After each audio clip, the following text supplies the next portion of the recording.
They found Earth the way they found every other doomed world. Quietly, methodically, and with absolute confidence. Its blue oceans and fractured continents glowing softly on the Dominion's long-range predation arrays as the Carvel High Hunt Council convened in silence, observing from a distance so vast that entire civilizations had risen and fallen unnoticed within it.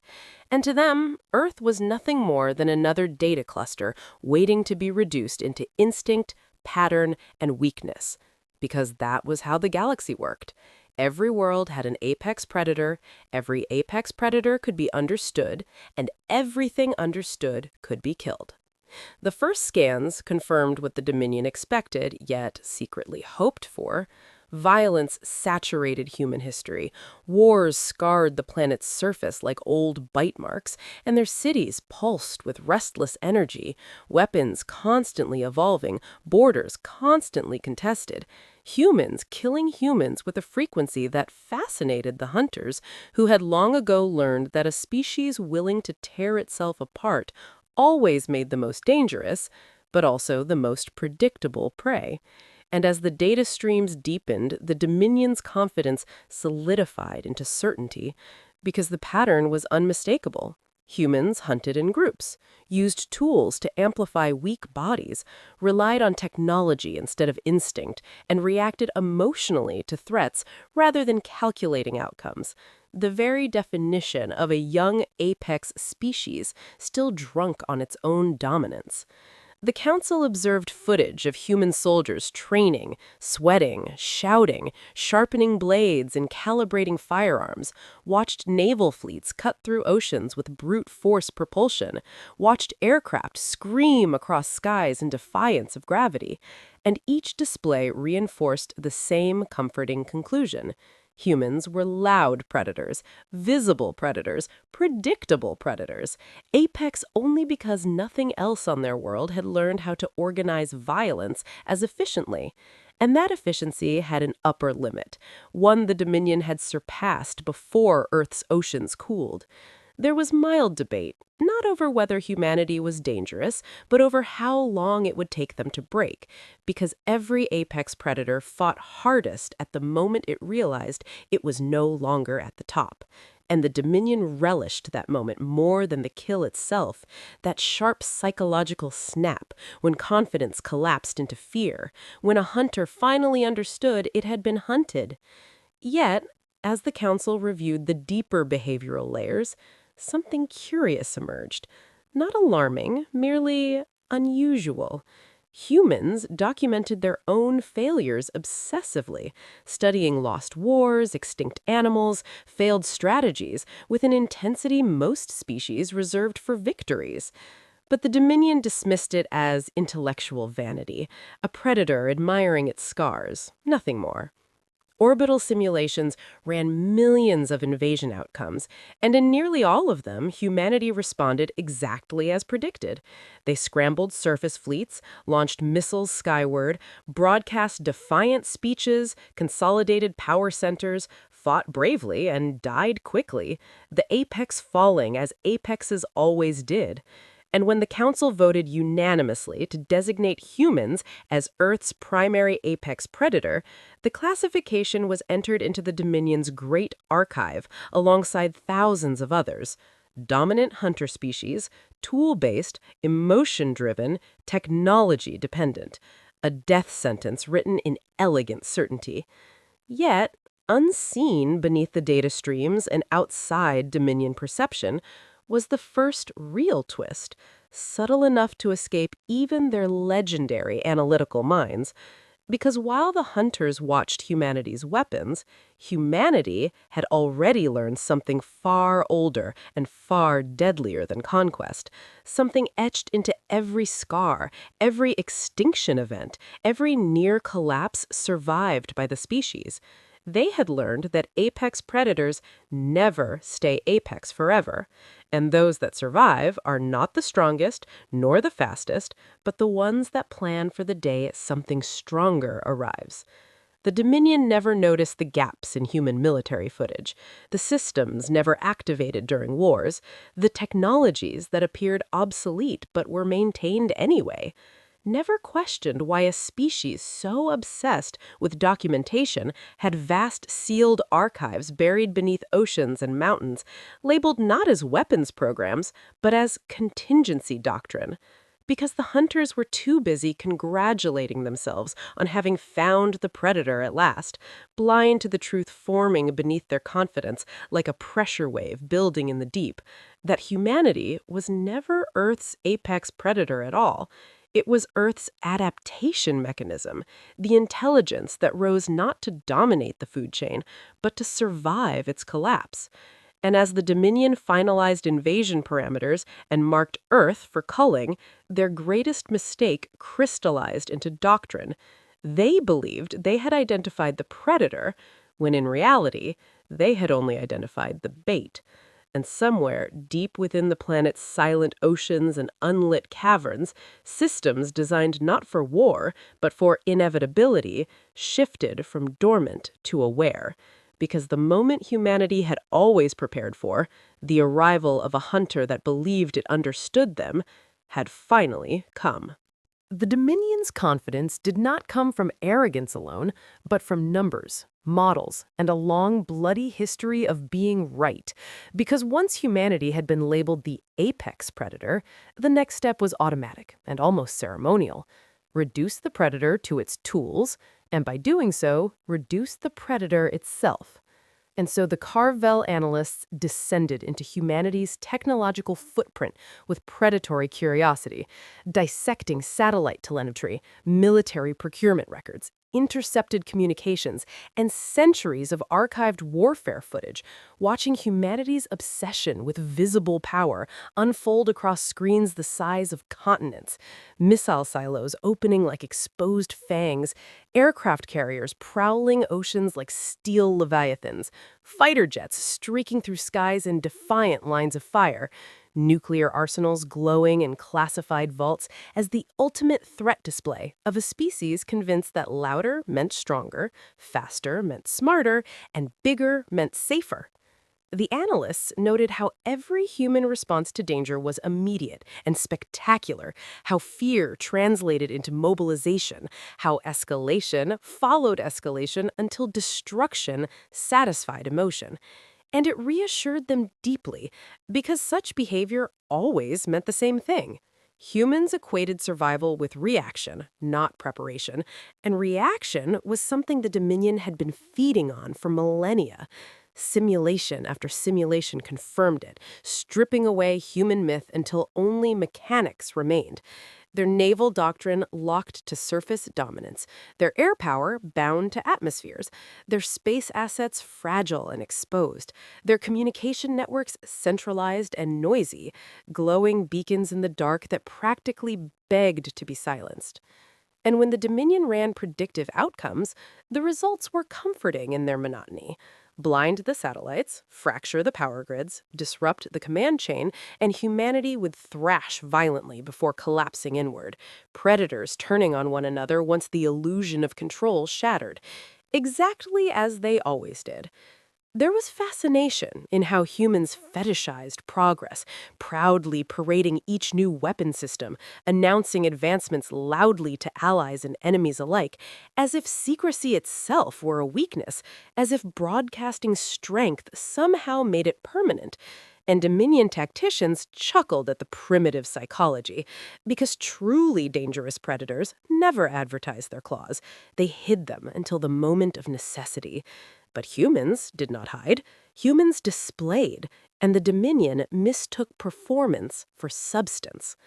Their technology assessment boards downgraded Earth repeatedly as deeper analysis continued, classifying human systems as derivative, inefficient, energy wasteful, dependent on supply chains that could be severed with surgical ease.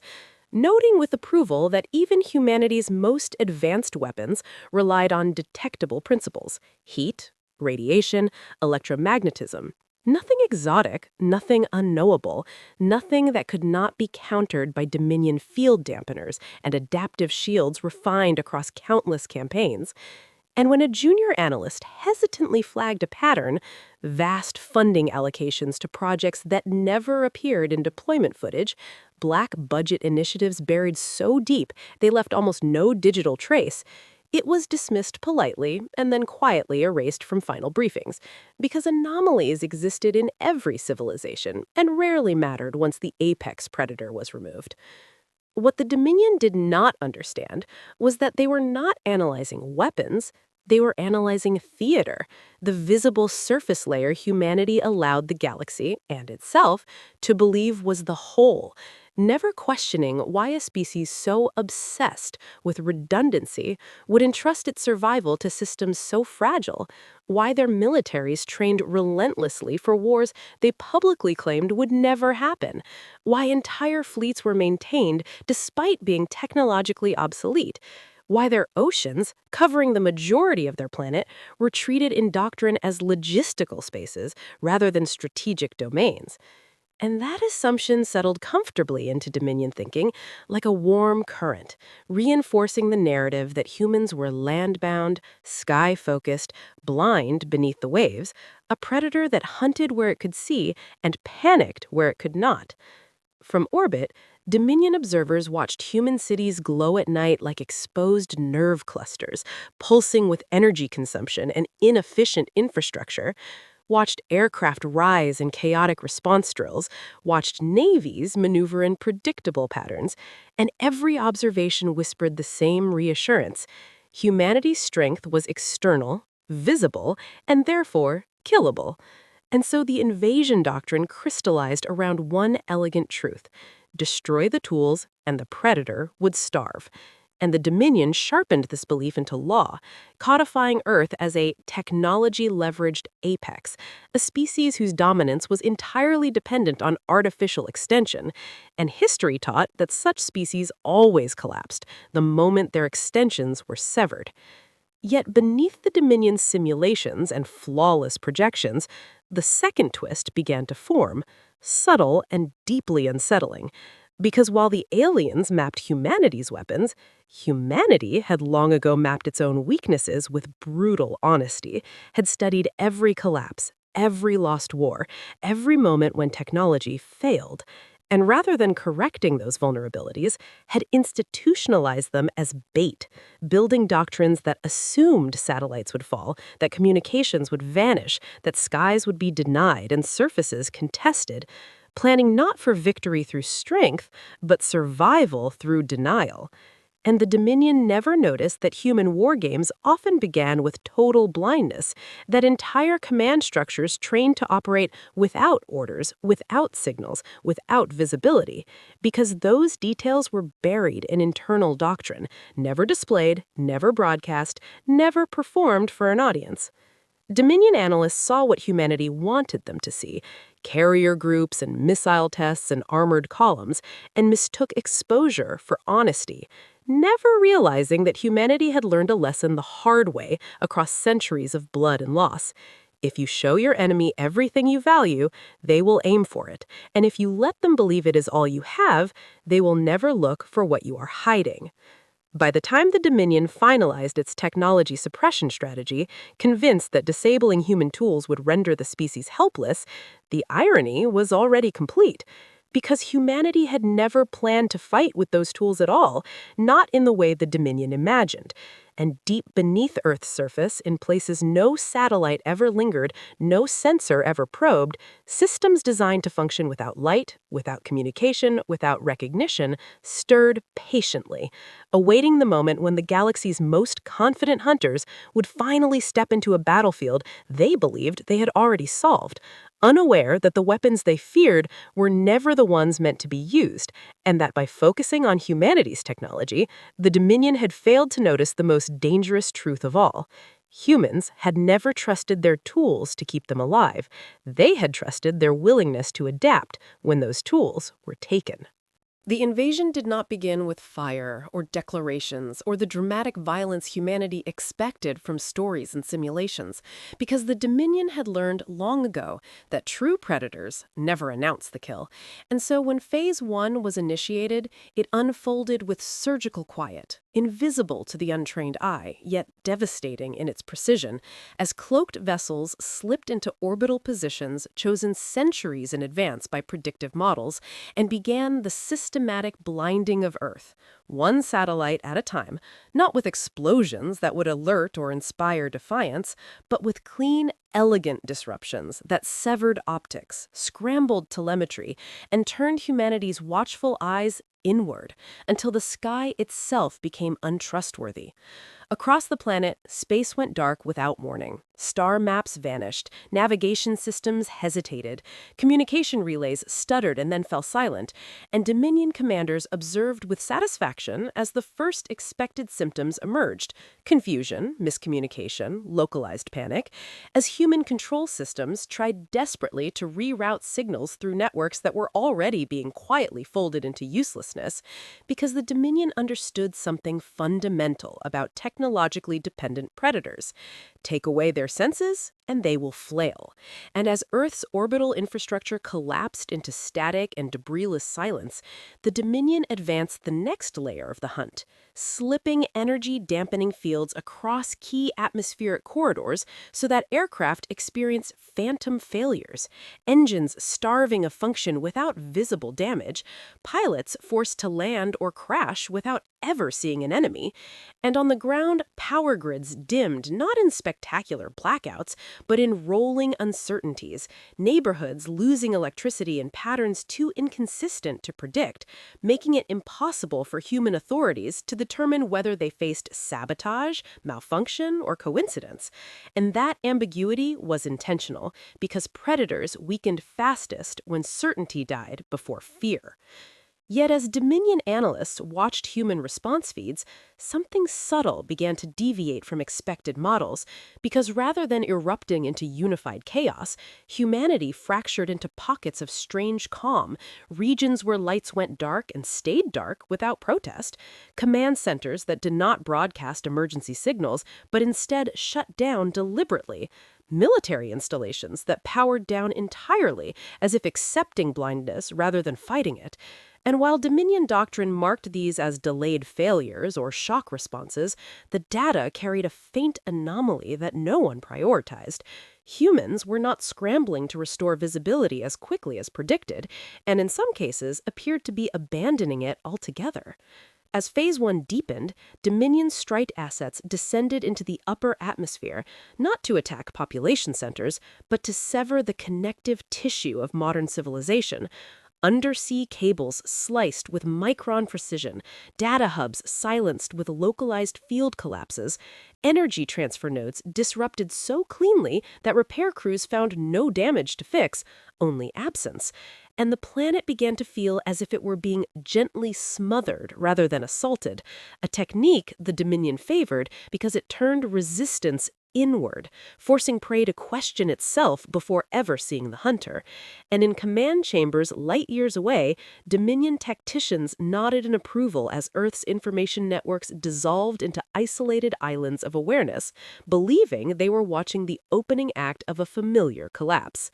Yet once again, the human response did not escalate as it should have, because instead of global emergency broadcasts and desperate attempts to reclaim orbital dominance, there was silence. Not the silence of defeat, but the silence of intention, as if someone, somewhere, had flipped a switch not in panic, but in preparation. And Dominion observers dismissed the phenomenon as infrastructure failure, never considering the possibility that humanity had trained for this exact moment, that decades of exercises labeled as disaster response, cyber blackout drills, and continuity protocols were never meant for storms or accidents, but for this, the moment when the sky went blind and the world kept breathing anyway.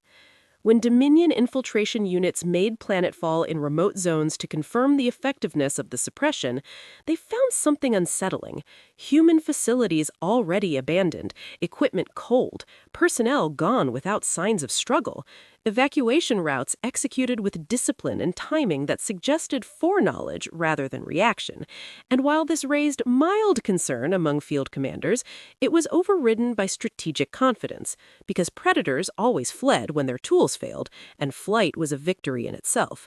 As night fell across large portions of the planet, Dominion vessels drifted unseen above darkened continents, watching cities dim until only faint clusters of light remained, like embers rather than infernos.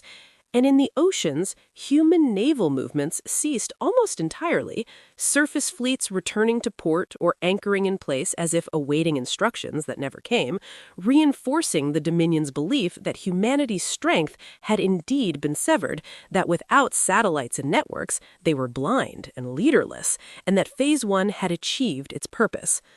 What the Dominion could not see, and what would later haunt every surviving analyst, was the deeper rhythm forming beneath the quiet, because as visible systems went dark, other systems woke, ones that did not rely on signals, ones that communicated through pressure, timing, and prearranged doctrine, ones that had never been connected to the networks now destroyed, and in places too deep, too remote, and too old to register as threats, human assets transitioned smoothly from dormancy to awareness, acknowledging the loss of the sky not as catastrophe, but as confirmation, because in human doctrine, blindness was not the end of the hunt, it was the beginning.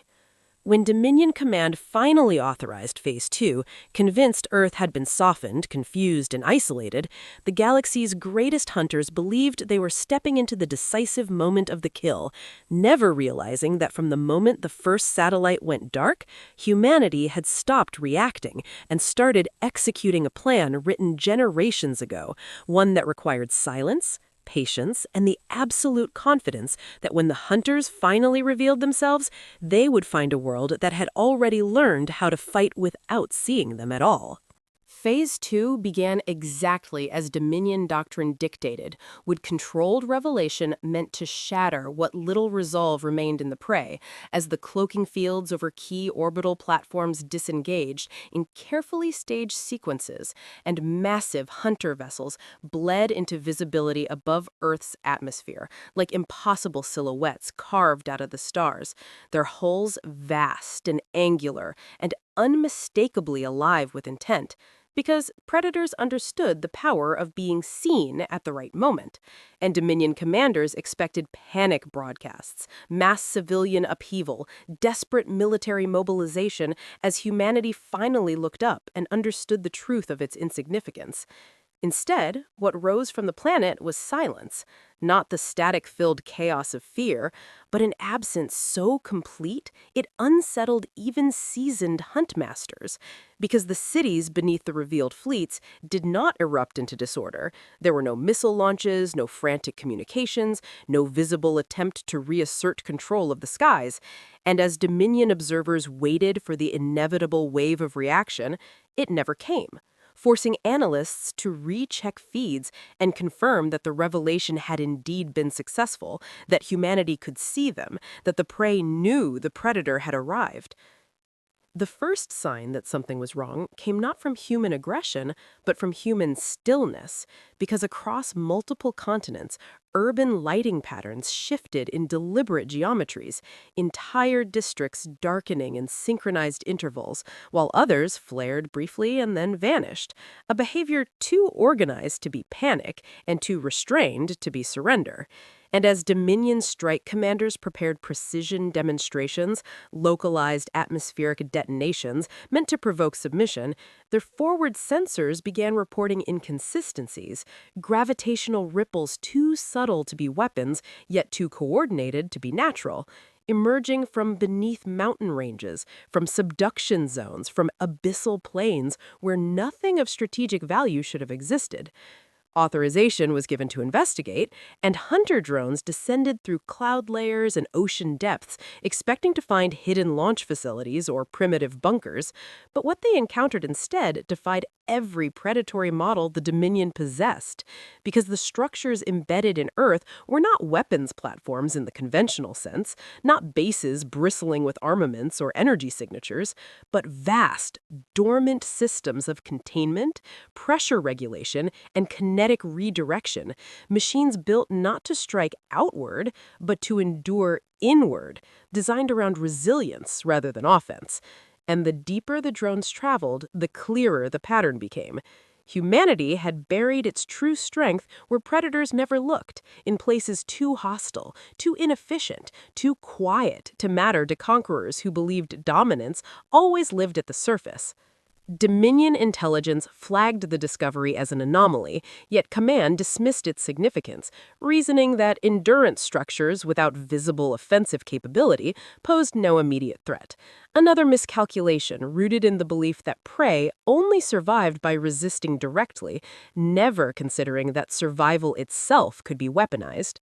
The first true rupture occurred when a Dominion Vanguard vessel initiated a controlled atmospheric strike above an unresponsive coastal region, a minimal show of force designed to elicit capitulation. And instead of explosions or counterfire, the planet answered with something far more disturbing, a low-frequency planetary tremor that rippled outward beneath the oceans and continents alike, not violent enough to qualify as an attack, yet precise enough to disrupt Dominion's stabilization fields, causing the Vanguard's hull to resonate unpredictably as if Earth itself had exhaled. Alarms cascaded through the vessel, systems momentarily desynchronized, and while damage was minimal, the psychological impact was immediate. Because planets did not respond, prey did not answer demonstrations of dominance with geological coherence, and as engineers scrambled to stabilize the ship, similar tremors echoed across other strike zones, each one tuned slightly differently, as though someone were testing responses, mapping reactions in real time.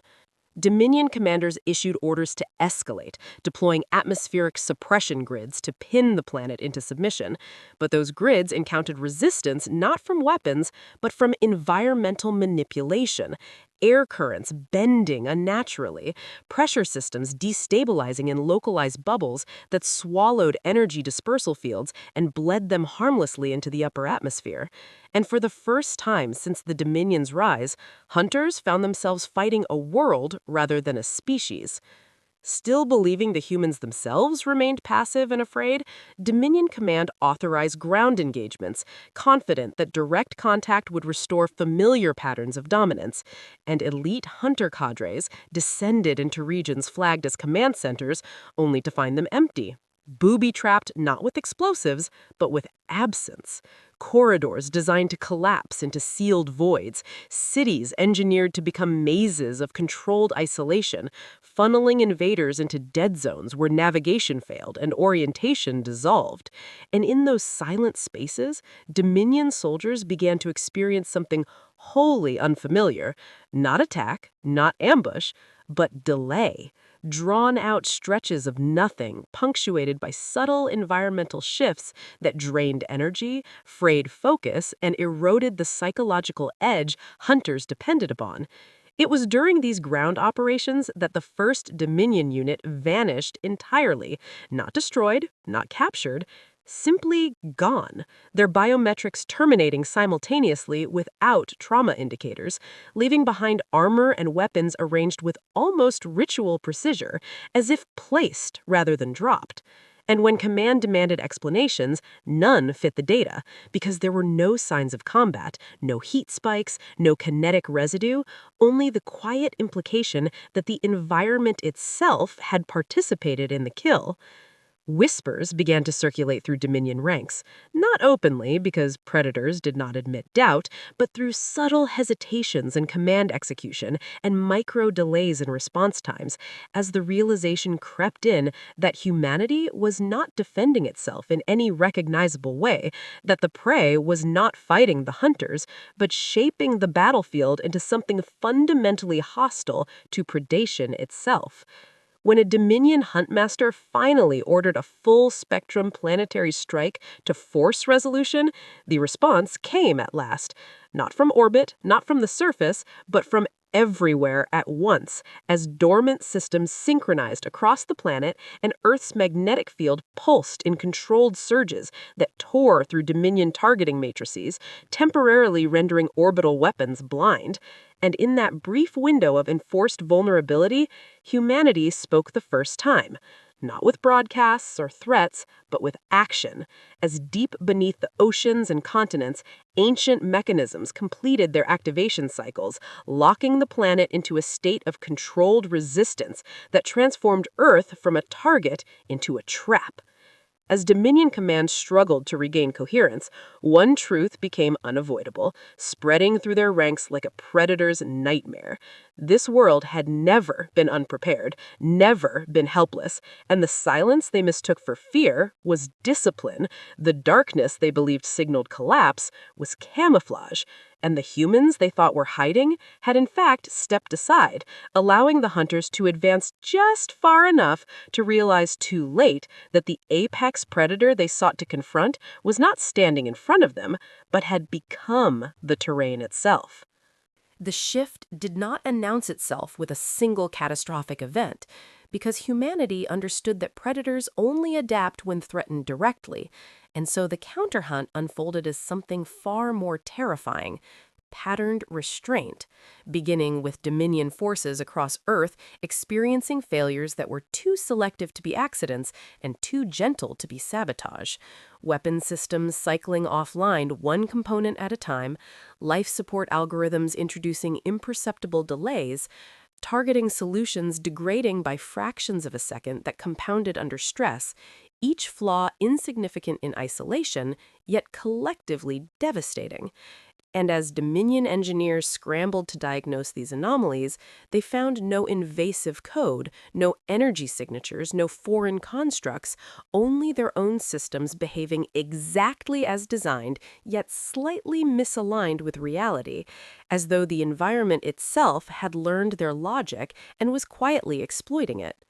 Hunter units deployed across continents reported identical phenomena: chronometers desynchronizing in ways that made coordinated movement impossible, navigational senses skewed by magnetic distortions tuned precisely to Dominion biology, inducing nausea and disorientation without triggering medical alarms. And the most unsettling reports came from veteran predators who described a growing sense of anticipation in the air, the feeling that something was waiting, not to strike, but to observe, measuring responses, logging stress reactions, adjusting variables. And for the first time in Dominion history, the hunters began to feel like test subjects rather than executioners. Command attempted to reassert dominance by ordering aggressive reconnaissance sweeps, flooding zones with drones and sensor nets to expose whatever hidden hand guided Earth's resistance. Yet the sweeps returned with pristine data and no answers, because every system sent to observe was itself observed, its behavior logged, its decision trees mapped, its responses predicted, and then quietly countered before it could report anomalies, as if the planet were running a parallel analysis in real time. The realization began to crystallize during a failed hunt operation in a subterranean complex beneath an ancient mountain range, where an elite Dominion kill team pursued what they believed to be a retreating human unit, only to find themselves subtly herded through corridors whose geometry shifted just enough to disrupt formation, air density increasing in precise increments that taxed their physiology while leaving human bodies unaffected. And when the team attempted to withdraw, they discovered the exits they had entered through were still present, yet no longer accessible, pressure gradients turning familiar paths into lethal barriers. And still no shots were fired, no ambush sprung, only the slow attrition of certainty as each step deeper into the complex felt less like pursuit and more like participation in an experiment. It was here that the first Dominion officer spoke the thought no one else would voice aloud, transmitting a fragmented report before his signal collapsed, stating with growing clarity that the humans were not engaging in warfare as the Dominion understood it. They were conducting a study. And the moment the phrase reached command channels, it was dismissed as psychological degradation. Yet the data refused to support that dismissal, because across the planet, identical patterns emerged. Dominion forces experiencing variable environmental hostility tuned specifically to their tactics. Plasma-based units encountering energy-absorbing atmospheres, kinetic specialists finding momentum dampened at critical thresholds, stealth cadres rendered visible by particulate interactions they could not filter, each counter appearing only after the tactic had been deployed enough times to be understood, as if Earth were learning how each predator hunted and then evolving just enough to nullify it. Panic did not erupt because Dominion culture did not allow it, but something far more dangerous did. Hesitation, as huntmasters began delaying orders, commanders requesting redundant confirmations, strike leaders second-guessing once instinctive decisions. And that hesitation spread through the ranks like a silent infection, weakening the very predatory reflexes that had defined Dominion supremacy. The final fracture in their certainty came when a Dominion analysis corps intercepted a human data transmission, not broadcast, but leaked intentionally into a recoverable channel. A fragmentary message stripped of context and threat, containing only observational metrics, heart rate fluctuations, reaction delays, aggression thresholds, categorized under headings the Dominion used exclusively for prey behavior studies. And the implications struck like a blade between the ribs, because humans had accessed Dominion analytical language not to communicate, but to mirror it, to turn the hunters' own methodologies back upon them. Attempts to trace the transmission's origin failed, not because it was hidden, but because it had been sent from everywhere at once, embedded in atmospheric noise, seismic vibrations, and background radiation, a planetary-scale whisper that carried no demands and no warnings, only the quiet statement of fact that the hunters were understood. As Dominion Command struggled to regain narrative control, ordering demonstrations of overwhelming force to reassert psychological dominance, those demonstrations failed not through resistance, but through irrelevance, because the humans no longer responded to spectacle, no longer rushed to defend symbolic targets, no longer revealed priorities through reaction. And in that absence, the Dominion lost the ability to predict, because prediction required feedback, and humanity had learned how to starve the hunters of it. Deep within the Dominion fleet, a classified advisory was circulated among senior strategists, acknowledging for the first time that Earth represented a class unknown threat, not because of superior firepower or technological parity, but because the species exhibited adaptive behaviors inconsistent with prey or predator classification, operating instead as a distributed intelligence capable of environmental weaponization, psychological inversion, and long-term strategic patience beyond Dominion modeling horizons. The advisory was never formally adopted, buried beneath layers of doctrinal inertia and cultural denial, yet its existence marked the moment the Dominion ceased being certain of victory, because every predator knew, whether they admitted it or not, that the most dangerous opponent was not the one who fought back hardest, but the one who watched, learned, and waited for the precise moment when the hunter's confidence became the sharpest weakness of all. When Dominion forces finally encountered humans in open conflict, it was not what they expected, because the prey never revealed its true form at the first clash, and yet the first engagement unfolded with a violence so calculated that it felt like chaos, as though the planet itself had conspired with the defenders to ensure maximum disruption with minimum exposure. And the hunter commanders, accustomed to overwhelming response through sheer superiority, found themselves confronted with a battlefield that was alive, dynamic, and deliberately deceptive. Fleets advancing from orbital insertion points were met with empty oceans where surface navies should have been, the water reflecting false targets and holographic signatures that led strike groups into phantom corridors of movement. And while sensors detected activity, each reading carried a lag, a delay, an uncertainty that turned confidence into hesitation, because every maneuver produced results inconsistent with Dominion modeling, as if the human humans were not fighting to win in the conventional sense, but to observe, to bait, and to teach. Then came the first strike, light, almost imperceptible, but devastating because it bypassed all known defenses, not through brute force, but through manipulation of the very quantum principles the Dominion relied upon, vessels that should have been invulnerable flickering in and out of existence, their shields collapsing silently, their crews frozen mid-action, as though time itself had fractured in localized pockets. And when the first reports reached high command, the language of panic had not yet been formalized, because what had occurred was neither destruction nor capture, but a deliberate, surgical inversion of expectation that left hunters questioning the very fabric of their understanding. Dominion sensors began reporting anomalies across every vector, deep-sea vessels surfacing in patterns too precise to be accidental, aerial drones disoriented by invisible currents, energy fields pulsing in rhythms that did not match any known orbital or terrestrial physics. And as the engagement escalated, human forces revealed their tactical genius in layers, introducing decoys first, then micro-coordinated strikes that exploited every predictable response the Dominion made. And only after establishing control over the flow of battle did they reveal true force, not all at once, but in calibrated intervals designed to maximize confusion and minimize unnecessary expenditure of power.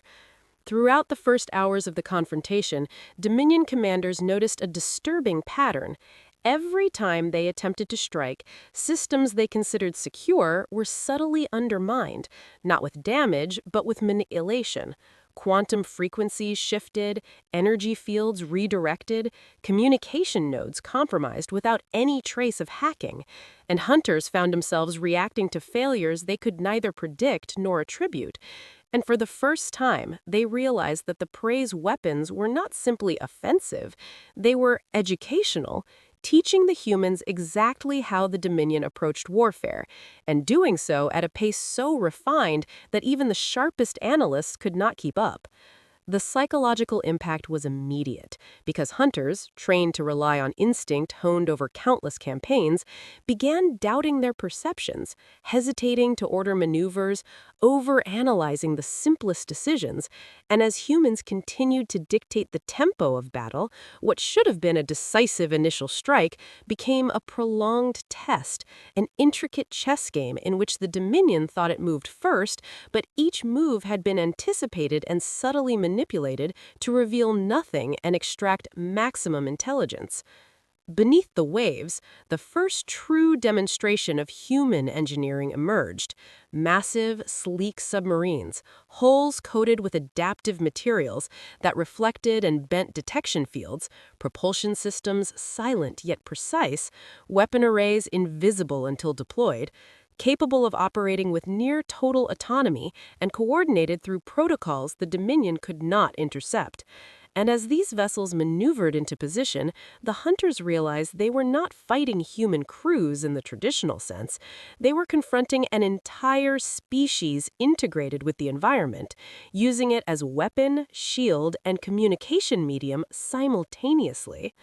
Dominion officers, confident in their understanding of technological supremacy, issued commands to disable the advanced submarines, relying on previously tested quantum torpedoes designed to neutralize anything beneath the waves. Yet each attack failed spectacularly, either evaporating before impact or harmlessly redirecting energy into the surrounding ocean. And with each failure, the humans appeared more deliberate, more patient, as though each attempt by the Dominion was a rehearsal for a more devastating outcome yet to come. Then came the first psychological blow. Communication lines opened briefly to transmit a single human message, calm, measured, and terrifying in its simplicity. You are being studied. No demand, no threat, no taunt, just observation, and the message carried the weight of inevitability because the hunters had already realized that every maneuver, every strike, every system failure had been predicted, accounted for, and mitigated in advance, as if humanity had already calculated the outcome of the battle down to the microsecond. Dominion morale began to falter, subtle at first, but spreading like a contagion, because a predator accustomed to supremacy cannot endure the knowledge that its prey is not reacting, is not panicking, is not scrambling. It is orchestrating. The battlefield, once thought of as a domain the hunters controlled, had become an instrument in human hands, a stage for controlled observation and precise application of force. And the realization hit them that the humans were not merely defending, they were teaching, and teaching in a way that turned Dominion assumptions about hierarchy, technology, and strategy inside out. As the first day of engagement ended, Dominion casualties were minimal in numbers, but catastrophic in psychological effect, because the hunters had learned nothing, had struck at phantom targets, had experienced failures that could not be traced to enemy skill alone, and had begun to see their own technology twisted into instruments of insight for the humans, who remained almost entirely unseen, yet omnipresent in their influence, controlling tempo, shaping response, and dictating perception. By nightfall, orbital reconnaissance revealed that human forces had created a layered defensive network that was invisible, adaptive, and intelligent, and Dominion officers could only watch as vessels sent to exploit weaknesses became ensnared by environmental traps, currents, and fields that seemed to anticipate movement before it occurred. And through it all, humanity revealed nothing of its intent or capacity beyond measured, precise manipulation, because the real weapons had never been intended to kill first, only to teach and to expose the flaws inherent in the predator's methods. It was in this first engagement, in the span of hours, that the hunters began to recognize a terrifying truth. They had not arrived to dominate, they had arrived to be studied, cataloged, and dismantled intellectually, if not physically, because the prey had always understood that a predator could be broken not just by firepower, but by perception, expectation, and the subtle erosion of confidence. And in orchestrating the battle so that every action revealed insight to the humans, while costing nothing in lives or resources, the apex predator had become the textbook for its own undoing, a lesson written in anticipation and patience, a revelation that would forever alter Dominion doctrine, because no predator survives being taught by its prey, and humanity had already authored the first chapter of that education.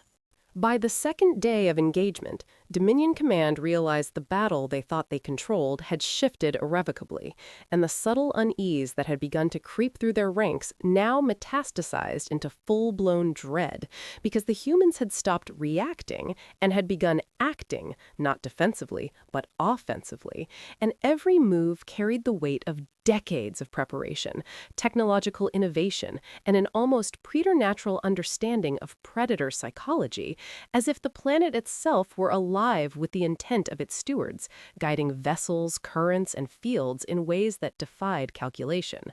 The first human strike did not roar across the oceans with the dramatic fury the Dominion expected, but arrived silently, invisibly, and devastatingly, as Phantom-class submarines, sleek, black, and impossible to detect with conventional sensors, emerged in precise formations beneath the flagship Vanguard, each vessel a fusion of organic adaptability and engineered lethality, its hulls coated with metamaterials that bent light, sound, and quantum fields in real time, rendering them effectively ghosts. And as they positioned themselves beneath unsuspecting Dominion ships, the hunters began to notice the first anomalies in their own control systems, instruments failing simultaneously across multiple vessels, quantum shields flickering and collapsing not from firepower, but from manipulation, localized inversions warping their own technology into temporary impotence.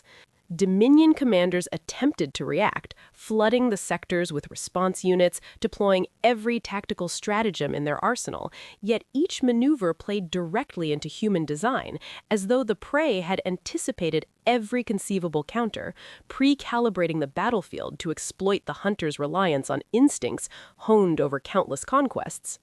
And with every failed countermeasure, the predator's confidence eroded, replaced by an unfamiliar tension, a creeping paranoia that flickered across the bioluminescent patterns of officers' scales and into the very marrow of the fleet's cohesion. Above the oceans, orbital surveillance reported simultaneous disruptions in all electromagnetic channels, navigation grids, and sensor overlays, yet there was no visible enemy in the sky, no missiles, no plasma arrays, only silence, punctuated by the sudden, selective disappearance of vessels mid-patrol, as though they had been erased from existence. And for the first time, Dominion officers understood that they were being hunted in a manner that transcended brute force, that the humans had transformed the oceans, the depths, the very physics they relied upon into an invisible weapon, and in doing so, had inverted the apex predator hierarchy that the Dominion had believed unassailable. The counteroffensive escalated as the Leviathan-class and Poseidon-class submarines began coordinated attacks on strategic nodes, their approach measured, patient, and devastatingly effective, because every strike was more than destruction, it was a demonstration, a lesson embedded in reality, teaching the Dominion the limits of their technology, the fallibility of their tactics, and the arrogance inherent in assuming the prey would always react predictably. And as entire squadrons of Dominion vessels vanished from sensors without warning, the psychological toll multiplied. Officers frozen mid-command, crews disoriented by systems that no longer obeyed their controls, and the realization spread that they were no longer hunters. They were students in a classroom designed to break them. The lessons delivered not with dialogue, but with precision, with invisibility, and with patient inevitability. Even the largest warships, the tsunami-class flagships and their supporting fleets, were gradually corralled into zones where humans controlled the environment entirely, currents manipulated to impede propulsion, pressure gradients adjusted to destabilize hull integrity, quantum shields locally inverted to render energy systems inert. And as Dominion captains struggled to regain command, humans appeared suddenly, striking from angles that should have been impossible, targeting vital nodes with weapons that bypassed everything previously thought indestructible, and yet still, for all the destruction, there was no gratuitous violence, no unnecessary loss of life, only measured demonstrations of capability and control. As the hours progressed, the Dominion realized another unsettling truth. Human forces were not uniform, not centralized in a single fleet or command, but distributed in layers across the planet, from deep ocean trench operations to coastal ambushes, from subterranean rapid deployment zones to orbital surveillance points, all synchronized through communication channels invisible to Dominion sensors, and all operating with a cohesion that made the hunters' overwhelming numbers meaningless, because numbers alone cannot compensate when every move is anticipated, every reaction analyzed, and every vulnerability exploited before it can be recognized. The psychological effect on the Dominion command chain was catastrophic because as vessels vanished and orders were delayed or ignored by malfunctioning systems, the hunters began questioning one another's decisions, doubting instinct, hesitating on maneuvers that would have been executed reflexively just hours before. And in those fractures, humanity's advantage deepened, not through sheer firepower, but through the subtle erosion of predator certainty, the quiet dismantling of the apex mentality that had defined Dominion supremacy for millennia. In one particularly harrowing sequence, a squadron of Dominion scouts attempted a deep-sea sweep to locate human command centers, only to be herded by adaptive currents into a basin where quantum and gravitational anomalies rendered their navigation impossible. And as the squadron became trapped, human submarines emerged around them with near-perfect timing, weapons trained, yet invisible, ready to neutralize or capture. And the hunters realized that every layer of the battlefield was designed to train them into failure, to strip away confidence, and to demonstrate, without any spoken word, that superiority is never permanent and that underestimation of the prey is fatal. Orbital and surface commanders watched in disbelief as reports from isolated units filtered in, each more disturbing than the last. Autonomous drones sent to engage targets returned data logs indicating that they had been manipulated by forces that mimicked Dominion energy signatures. Traps in the oceans turned currents into kinetic gauntlets, sensor readings were inverted, communications loops looped back on themselves in impossible configurations, and entire squadrons were redirected unknowingly into containment zones designed to immobilize without destruction, proving conclusively that humans had studied Dominion patterns for decades, understood their operational psychology, and had orchestrated the battlefield in such a way that victory could only be achieved through surrender or annihilation. As night fell over critical engagement zones, the Leviathan and Poseidon units surfaced briefly, their presence a signal rather than an attack, and Dominion officers observed their formations with disbelief because the vessels were far larger, far more capable, and far more technologically advanced than any surface intelligence had suggested, their very appearance a declaration that the war had never been one-sided, that humans had held back, and that the hunters had been playing into a trap designed to exact maximum learning and minimum exposure. By the end of the day, Dominion casualty reports were staggering, not because of lives lost, but because of understanding gained too late. 70% of deploying vessels had been neutralized through a combination of environmental control, technological inversion, and psychological manipulation, leaving the fleet fractured, hesitant, and incapable of cohesive response. And the few surviving ships were forced to retreat into zones carefully selected by humans to avoid further loss, already carrying the seeds of surrender in the minds of commanders who now recognize the futility of conventional tactics. In their last communication attempts before operational blackout, Dominion officers transmitted fragmented reports, some expressing outrage, some confusion, most disbelief, all culminating in the chilling consensus that humanity had not merely survived, they had orchestrated the Dominion's defeat in real time, turning superior numbers, advanced technology, and centuries of predatory experience into nothing more than an elaborate demonstration for the prey.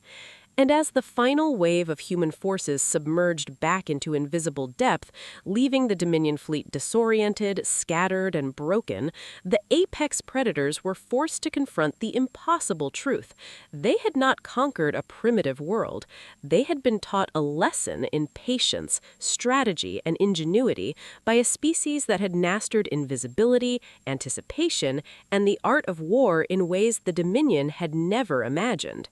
And in that moment, as the oceans and continents of Earth returned to quiet dominance by their true stewards, the hunters were forced to confront the impossible truth. They had not conquered a primitive world. They had been taught a lesson in patience, strategy, and ingenuity by a species that had mastered invisibility, anticipation, and the art of war in ways the Dominion had never imagined. And in that moment, as the oceans and continents of Earth returned to quiet dominance by their true stewards, the hunters were forced to confront the impossible truth. They had not conquered a primitive world. They had been taught a lesson in patience, strategy, and ingenuity. By the third day of engagement, the Dominion fleet teetered on the edge of comprehension because everything they had assumed about warfare, technology, and superiority had been systematically dismantled, and the humans, having lured them into predictable patterns and exploited every instinct, now began the final phase of their counteroffensive, revealing capabilities that were both breathtaking and terrifying in their precision, elegance, and sheer scale.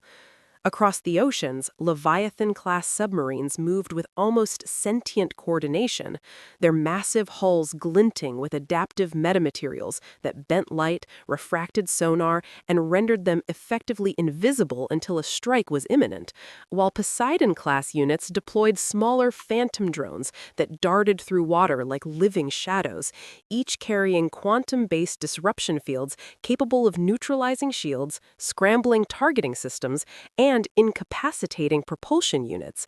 And yet, for all of this display of raw technological superiority, the humans acted not with chaos, but with choreography. Every maneuver deliberate, every strike precise, and every appearance calculated to instill realization rather than panic. The Dominion fleet, once a symbol of unchallenged apex power, found itself reacting rather than acting, every command slowed by the creeping dread that their technology, their instincts, and their centuries of combat experience were being weaponized against them. And as the humans began their assault in earnest, the first vessels of the Imperial Vanguard began to disappear, not in explosions or fire, but in a silence so complete that crews found themselves trapped in a liminal state, systems offline, instruments useless, and consciousness of the battlefield itself suspended, leaving officers to stare helplessly as their ships were corralled into zones where human control was absolute. Communication networks, long thought impenetrable, flickered under the influence of quantum manipulation, signals looping back into themselves, orders intercepted, misinterpreted, and neutralized without physical intrusion, and Dominion officers realized the horrifying truth. Humanity had learned their operational language, anticipated their chain of command, and had constructed a battlefield that functioned as a living weapon against the predators themselves, rendering traditional metrics of strength meaningless because the humans were not reacting, they were controlling, observing, and dictating outcomes from positions the Dominion could neither detect nor predict.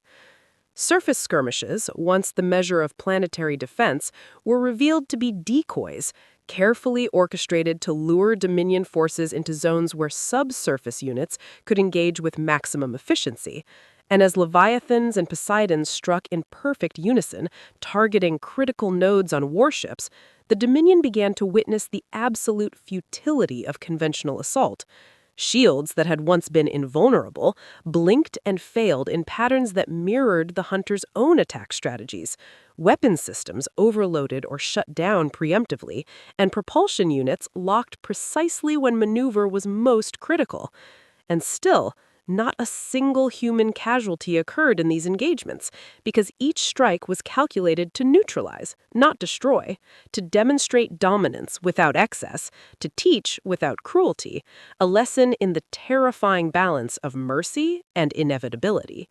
The Maelstrom, flagship of the Imperial Armada, became the focal point of the human offensive, yet even here, the humans displayed restraint, surrounding it with a ring of Phantom-class and Leviathan-class vessels, whose positions were undetectable to standard Dominion sensors, their fields of operation mapped through environmental manipulation, quantum field inversion, and predictive modeling of hunter behavior. And when the first subsurface engagement occurred, Dominion officers watched in horror as their own ships were disabled with surgical precision, their crew systems suspended, and entire sections of the fleet rendered helpless without a single shot fired from visible human vessels. Because the humans had already turned the hunters' confidence, tactics, and technology into instruments of their own undoing. Attempts to counteract the strikes were met with systematic futility. Every tactical innovation employed by the Dominion was anticipated, mirrored, and neutralized in real time, with adaptive fields recalibrating faster than any control loop, predictive algorithms preempting maneuvers, and invisible drones striking systems in sequences designed to maximize disorientation and psychological stress, so that officers began to hesitate, second-guess, and delay commands, a vulnerability that had never before existed within the apex predator hierarchy, and one that the humans exploited with terrifying efficiency. As Dominion morale eroded, the humans revealed the next layer of their strategic mastery: introducing deep ocean carriers and mobile command centers that operated autonomously, coordinating strikes, environmental manipulation, and communications interference across the theater without exposure, creating the impression that the planet itself had risen against the invaders, and Dominion fleets found themselves trapped within zones of total control, where every attempted action triggered a pre-calculated countermeasure, where every display of force was anticipated, and where every psychological assumption about hunter behavior was invalidated by the patience, foresight, and precision of the prey. In a single, devastating display, Leviathan-class units demonstrated the destructive power of quantum field inversion, targeting select Imperial vessels and collapsing their shields from within, not by firing weapons, but by altering the fundamental interactions of their technology, causing systems to self-nullify and rendering heavily armored flagships effectively inert. And as Dominion officers scrambled to regain control, human units emerged invisibly around them, not to destroy, but to enforce containment, systematically immobilizing remaining forces while leaving the hunters aware of their helplessness, aware of the precision with which the prey had orchestrated their downfall, and aware that every instinct honed over millennia had been anticipated, predicted, and used against them. The psychological blow was compounded by the humans' final tactic. Communication channels opened briefly, not with threats or demands, but with calm, measured statements of fact, reminding the hunters that resistance was futile, that surrender was their only viable option, and that every loss, every failure, every system collapse had been observed, studied, and accounted for, with the subtle implication that continued defiance would not result in annihilation, but in absolute control by a species that had mastered both patience and power. By the end of the day, the Dominion fleet was fragmented, its command chain paralyzed by uncertainty, its vessels rendered largely immobile or under containment, and its officers forced to acknowledge, if only privately, that they were facing a species whose ingenuity, foresight, and technological mastery had not only nullified the hunter's supremacy, but had done so with elegance, precision, and an almost preternatural understanding of predator psychology.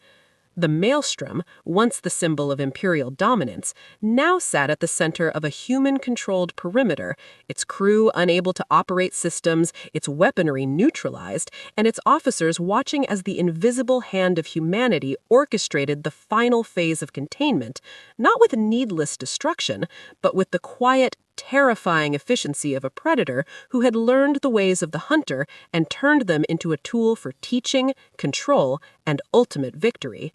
And in that moment, as Earth's oceans swirled around them, Dominion Command realized the unthinkable truth. They had underestimated humanity, they had misjudged the scope of the prey's preparation, and they were now, fully and irrevocably, at the mercy of a species they had deemed primitive. And the lesson was undeniable, permanent, and terrifyingly clear. Humans were not merely defending their world, they were asserting mastery, demonstrating that patience, intelligence, and ingenuity could overturn even the mightiest of invaders, and that true apex predators are not defined by size or firepower alone, but by vision, strategy, and the ability to see every move before it is made.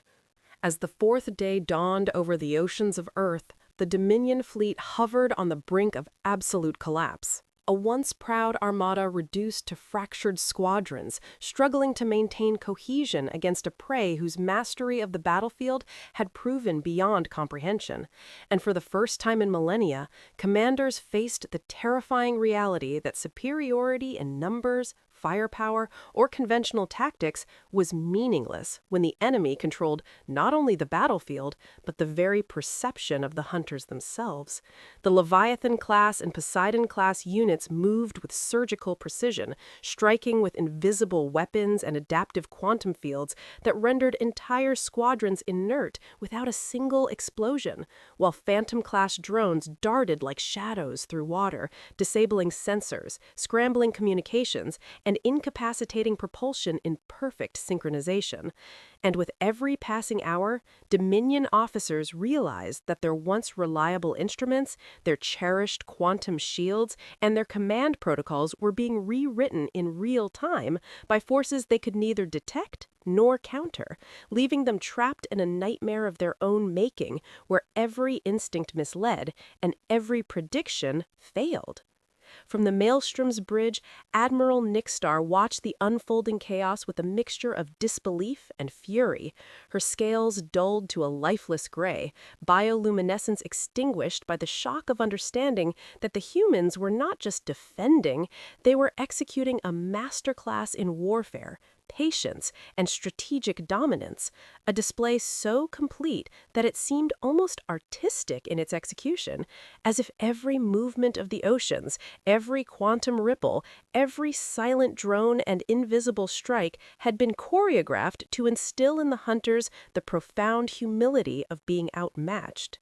The Dominion tactical officers scrambled desperately, issuing commands that were ignored by systems failing in impossible ways, while Leviathans and Poseidons orchestrated a symphony of disruption, shields collapsing in unpredictable sequences, propulsion failing at critical points, energy weapons neutralized before firing, and command nodes enveloped in localized quantum fields that rendered even direct attempts at communication futile.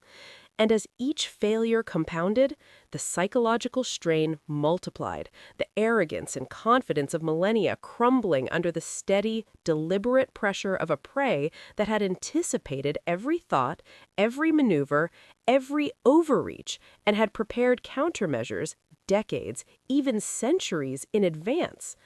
Isolated pockets of Dominion ships attempted desperate strikes, but each assault was met with invisible defenses that turned their own technology against them, as if the ocean itself had become a weaponized entity, shaping currents, manipulating pressure, and redirecting energy in ways the hunters had never considered. And when the first vessels were captured intact by human teams in exo-assisted boarding operations, it became undeniable that the humans possessed not only technological supremacy, but operational genius, the ability to strike, contain, and neutralize without unnecessary destruction, emphasizing control, efficiency, and the absolute futility of resistance. On the Maelstrom, panic spread like wildfire as officers realized that retreat offered no salvation because every escape vector had been anticipated, every hyperspace corridor mapped, and every possible deployment of remaining vessels preempted by invisible forces operating beyond Dominion comprehension. And as human submarines emerged from the depths in coordinated waves, it became clear that what the hunters had assumed was chaos was in fact an elaborate calculus, a teaching moment, and a complete demonstration of dominance, revealing that the oceans themselves were not merely a battlefield, but a medium of control, every current and depth manipulated to enforce compliance. A brief, haunting silence fell over the Maelstrom when communication channels flickered and transmitted a single, clear, perfectly enunciated message. Surrender is your only viable option. Resistance is futile. We control the battlefield. Your fleets are contained. The words resonated with the full weight of inevitability, and for the first time, Nixstar's officers hesitated, not because of fear alone, but because they understood the totality of their failure, that every weapon, every tactic, every instinct had been anticipated, and that the humans' mastery of the oceans, quantum fields, and psychological warfare left no room for triumph or escape. In the ensuing moments, Dominion fleets witnessed the terrifying efficiency of human operations as entire squadrons were corralled into zones of containment, their systems neutralized, crews incapacitated, and vessels rendered inert, while human submarines moved invisibly among them, surveying, assessing, and cataloging with precision, demonstrating an overwhelming understanding of both the environment and the enemy, turning the once mighty armada into a tableau of inevitability, where surrender was not just preferable, it was the only rational choice to preserve the lives of crews and the remnants of vessels that still functioned. From the surface to the deepest trenches, the humans displayed control that was both subtle and absolute. Orbital drones confirmed containment fields, exo-teams boarded ships, adaptive quantum fields held systems in stasis, and Leviathans maintained watchful, invisible proximity, ensuring that every Imperial vessel was either disabled, captured, or immobilized. And as Nixtar's officers reported the rapid, systemic collapse of their fleets, the psychological toll became undeniable, their scales dimming further, bioluminescence flickering weakly, pride shattered under the weight of a species they had presumed primitive, but which had, in every measure, demonstrated mastery far beyond expectation. Attempts at negotiation were futile because the humans had studied every form of Dominion diplomacy, anticipating bluff, hesitation, and overreach. And as boarding teams moved through captured vessels, they offered no cruelty, no humiliation, only efficient containment and study, leaving the Dominion crews with a profound realization. The humans were not merely victorious, they were teaching, correcting, and asserting control with an elegance that underscored the futility of arrogance. And as exosuited personnel accessed critical ship systems to reverse engineer Dominion quantum shields and weaponry for secure containment, the hunters understood that even their most cherished technologies had been instruments in humanity's orchestration of the battle, turned against their creators with precision and insight.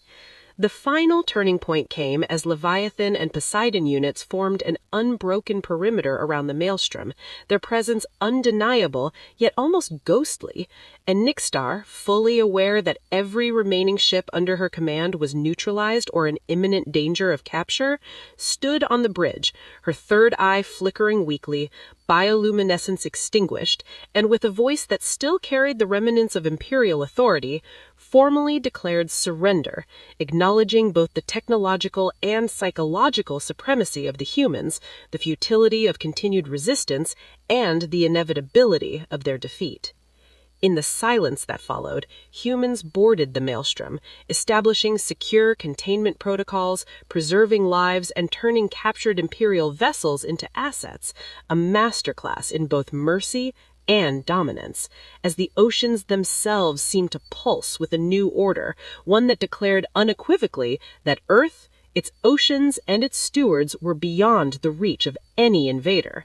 And as the first Dominion crews were escorted to secure facilities, the humans transmitted a final, simple, and haunting message back to the Imperial homeworld.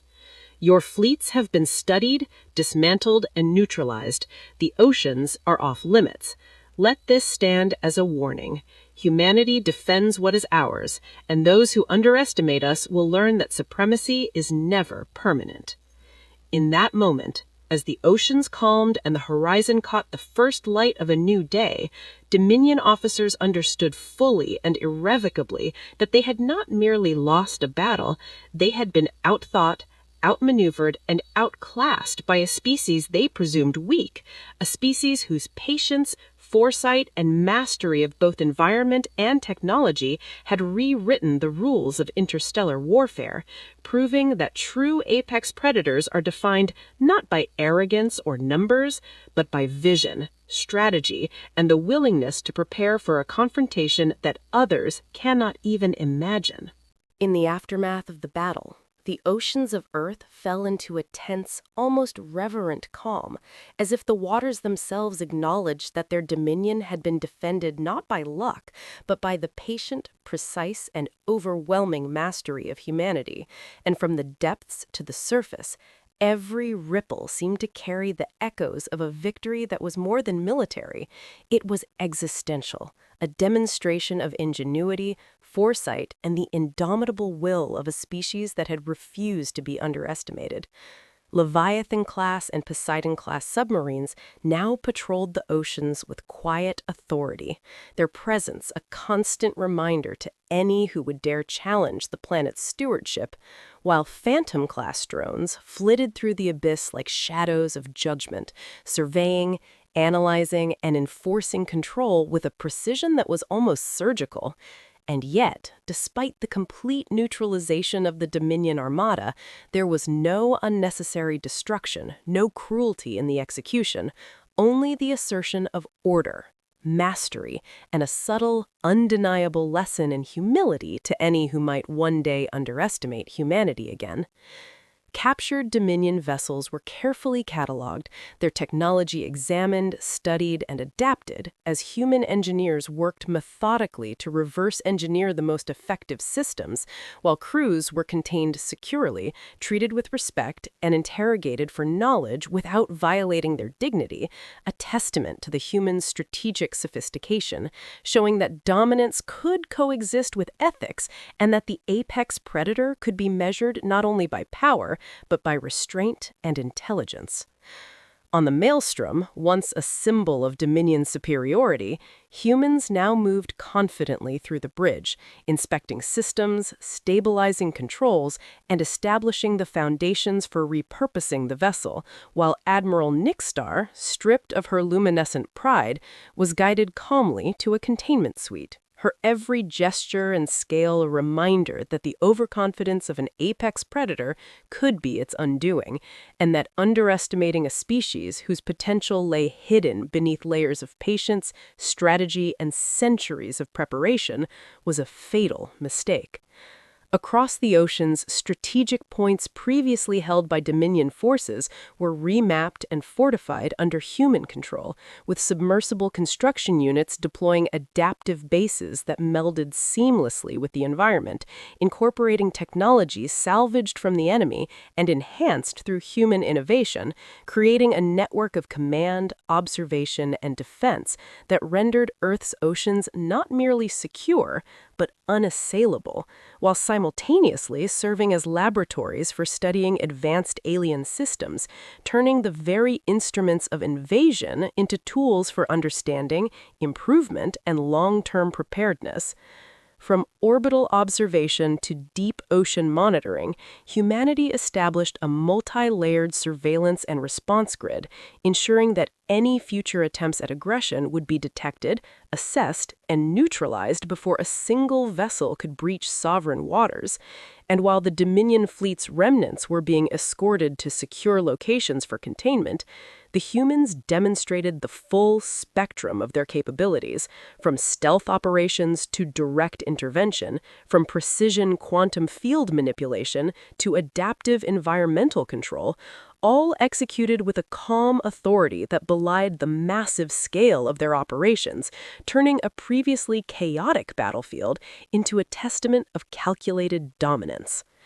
Within the global command centers, leaders observed feeds from submersible drones, Leviathans, and Poseidons, analyzing data streams with a quiet satisfaction, knowing that every lost Dominion vessel, every neutralized system, every surrendered crew member had reinforced a single, undeniable truth. Humanity was no longer a planet to be underestimated, no longer prey to be deceived, and no longer confined to assumptions of technological infancy, because the oceans themselves had become both shield and sword, a medium through which the species had demonstrated that vision, patience, and preparation outweighed brute force, arrogance, and historical precedent. And yet, even as victory solidified, humanity did not rest on mere triumph. Protocols were enacted to study the Dominion technology carefully, to understand weaknesses, to enhance defensive capabilities, and to create contingency measures against potential threats elsewhere in the galaxy, all while maintaining respect for the captured crews, turning what could have been a story of revenge into a masterclass of discipline, foresight, and the strategic application of power, proving that the apex predator in the modern age is defined not just by strength, but by wisdom, patience, and the ability to transform conflict into learning and opportunity. On the surface, the first light of dawn glinted off calm seas, reflecting the enormous silhouettes of Leviathans and Poseidons as they maintained patrol, a visual confirmation of humanity's absolute control. While deep beneath, Phantom-class units continued silent reconnaissance, their undetectable forms ensuring that no movement went unmonitored. And from orbital command, satellites and drones relayed a complete, unbroken view of the oceanic theater, confirming that Earth's waters were now a fortress, a laboratory, and a monument to strategic supremacy, all executed with a subtle, almost artistic touch that communicated power without excess, dominance without arrogance, and a lesson to the cosmos that underestimation carries a price too steep to ignore. In the final moments of the operation, a carefully crafted transmission was sent to the Dominion homeworld, displaying carefully curated footage of their armada's defeat, ships disappearing silently into quantum fields, bases captured with precision, crews neutralized without harm, and the maelstrom surrounded by invisible human forces, accompanied by a simple, unambiguous statement: "Your fleets are contained. Your technology is studied. Earth's oceans are off-limits. Consider this your first and final warning."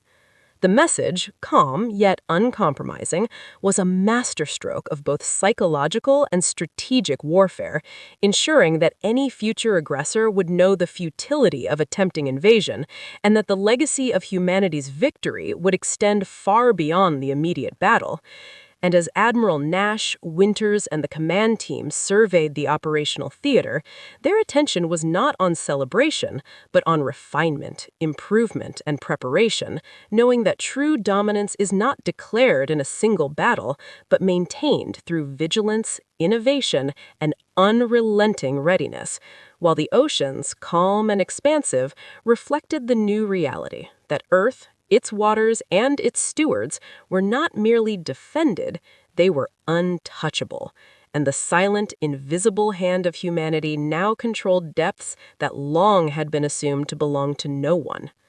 Finally, in a moment both cinematic and symbolic, the Leviathan-class flagship rose slowly to the surface in the golden dawn light, its massive hull gleaming, yet still silent, a living monument to human ingenuity, patience, and supremacy, while the Poseidon and Phantom units maintained invisible perimeters around it, like guardians of an imperceptible kingdom. And in that serene yet imposing tableau, the oceans themselves seemed to breathe, a living testament to the fact that the species of Earth had not merely survived, they had asserted mastery, rewritten the rules of engagement, and demonstrated that true apex predators do not rely on pride alone, but on preparation, intelligence, and the courage to act decisively when the time is right. And as the final broadcast echoed across the void to the Dominion homeworld, humanity's message was clear.